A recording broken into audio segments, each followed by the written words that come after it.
Effectivement, c'est assez difficile de définir la pauvreté parce qu'on a tendance, d'abord au niveau international, à la fixer uniquement sur des revenus monétaires.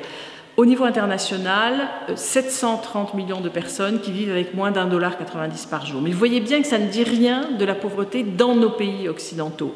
En France, le seuil de pauvreté est à 1 025 €. C'est à peu près 8,8 millions de personnes qui vivent en dessous de ce seuil. Ça ne dit pas grand-chose de la grande pauvreté. On pense que le deuxième chiffre qui est plus intéressant, c'est 5 millions de personnes qui vivent avec moins de 850 € par mois.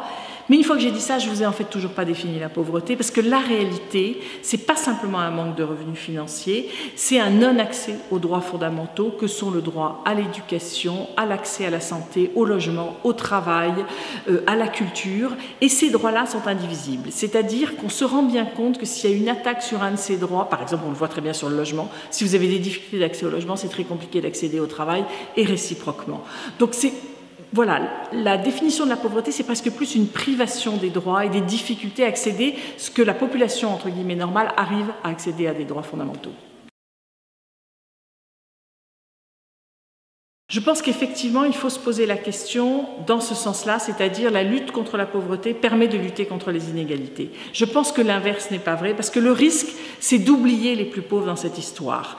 On a eu, par exemple, si je prends l'exemple de la France, un plan de lutte contre la pauvreté au mois de septembre, avec des éléments intéressants dans ce plan, même si on pense qu'il n'allait pas assez loin. Mais quand, un mois après, vous avez une loi sur le logement, la loi Elan, qui prévoit quasiment rien sur l'accès au logement des plus pauvres, entre autres sur la construction de logements sociaux, elle en prévoit quelques-uns, c'est pas rien du tout, mais pas du tout suffisamment pour loger les plus pauvres, on se dit, mais là, on va pas dans la bonne voie. On peut avoir un plan pauvreté, mais si après on a des lois qui vont pas dans le bon sens, et nous, on dit, il faut absolument étudier l'ensemble des lois et pas simplement un plan pauvreté si on veut lutter efficacement contre la pauvreté.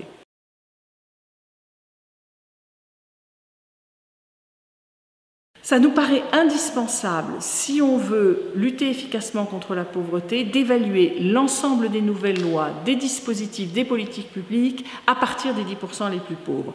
On sait que si on arrive à toucher les 10% les plus pauvres, on touchera le reste de la population. Et c'est indispensable de se poser les questions en ces termes-là et je dirais aussi au regard des objectifs de développement durable. Donc avoir en attention à la fois les plus pauvres et la question de la protection de l'environnement, ça fait partie des choses qu'on a inclus dans, vous savez, le pacte du pouvoir de vivre, qu'on a signé plusieurs organisations de lutte contre la pauvreté, avec des syndicats dont la CFDT et avec la Fondation Nicolas Hulot, avec des associations de protection de l'environnement. On voit bien que là, on peut se rejoindre sur quelque chose qui permet à la fois de s'attaquer à la lutte contre la pauvreté et à la protection de l'environnement. Ce sont deux choses qui doivent absolument aller ensemble et qui ne sont pas du tout antinomiques.